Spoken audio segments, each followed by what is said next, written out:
Calculations using significant figures, mixed operations. Before it moves to the next slide, pause the video and try to answer the question. How is the last calculation different from the other two calculations on this slide?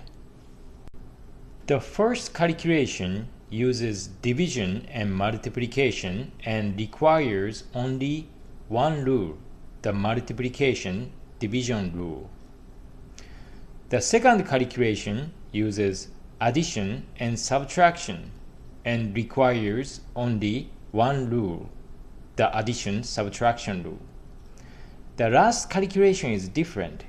It uses division and addition and requires both multiplication division rule and the addition subtraction rule. This type of calculation is called mixed operation or multi-rule operation. First, I show you a common mistake. Please don't do this. He applies only the multiplication rule to solve the question, despite the fact that addition is a part of the calculation. In a mixed operation, you must apply each appropriate rule at each step. So instead of punching in all numbers on your calculator, first you perform division and stop. Don't add the number yet. Because you divided numbers, the rule is the multiplication division rule. The numerator has 4 significant figures. The denominator has 3 significant figures. The result of the calculation should have 3 significant figures according to the multiplication division rule.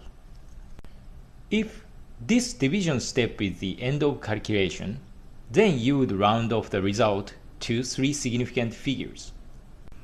However, since this division step is not the end of the calculation, instead of rounding off the result, underline the last significant figure. Why don't you round off the result? It is because you want to minimize accumulating round-off errors during mixed operation calculations. I will show you later what the round-off error is. Now you add 2 numbers.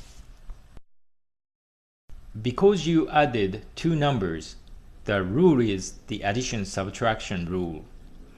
Remember that the significant figure stops at the hundredth place in the first number that you added.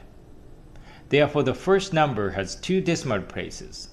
The second number has 3 decimal places. According to the addition subtraction rule, the result of the addition should have 2 decimal places. So you round off the result to 2 decimal places.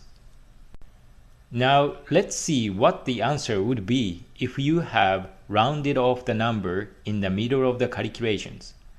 You get the answer slightly different from the correct answer. The difference is called a round-off error, which you would like to minimize by not rounding off numbers in the middle of the calculations.